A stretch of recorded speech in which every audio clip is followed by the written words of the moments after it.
Hello and welcome. I am Big Daddy Randy Allen, and with me today, we have a couple of guests in the studio. We have Dr. E.J. Jones, OB-GYN, here from the Batesville area. Now, you've been here in Batesville 35 years. Yeah, that's quite some time there. It's been a privilege to be here that long. I love Batesville. Absolutely. It's a wonderful place to live and I agree. and work and all that stuff, too. Also, Miss Cari Marckle, which is office manager of a new clinic called Her Health Source. How are you today? I am wonderful. Wonderful, wonderful. Well, Dr. Jones, being an OB-GYN, and January is Cervical Cancer Awareness Month. And we would like to make ladies in our community aware about some of the signs and early detection are some of the things that we want to talk about here today. Just talk a little bit about what you do in that aspect and why is it so important? Yeah, cervical cancer has had a tremendous decline in this country over the last 100 years, mostly from our able to do early detection and most recently from prevention.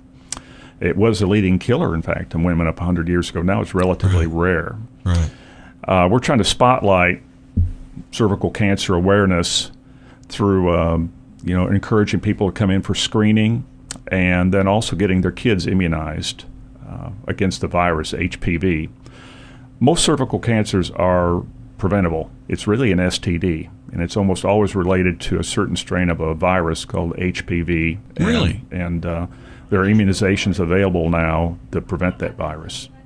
And early detection also is a key as well. Now, Cari, I'll get your name right here in just a second, but you have not necessarily cervical cancer, but you have a good story about early detection in your own, life and testimony, right? Yes, I am a 2-time cancer survivor.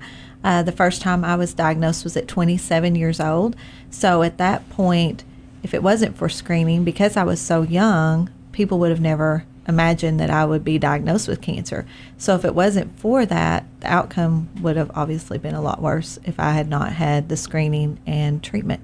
Right. And Dr. Jones, how important is it? The earlier the better? Is that kind of? I guess I should say, what age should we start getting screenings and having these tests, even in young females? Yeah, good question. They recommend Pap smear screening be started at age 21. Most women who have a wellness coverage on their insurance, it's going to cover them for cervical cancer screening. As you age, those intervals of screening vary, and without going into a lot of details, as you grow older, it's less frequently. All right. And what are some signs that we can look for if we think that, something's going on? Signs of cervical cancer are very subtle.